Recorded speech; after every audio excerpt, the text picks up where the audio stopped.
was Dave, I was shocked. You know, I was like, I know this guy. I even told his mother. You know, I was like, listen, we're sitting there watching it. I'm like, I can't believe this guy escaped. You know, especially from Clinton. You know, it's supposed to be one of the most secure prisons in New York State.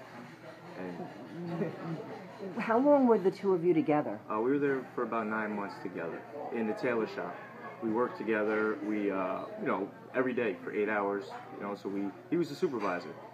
He was a supervisor. He was a supervisor in the tailor shop. What was he like? He was, if you didn't know he was in there for murder, especially for a law enforcement officer, if you sat there and talked with him, I don't think you would ever guess he was in there for murder. He was well spoken, pretty smart guy.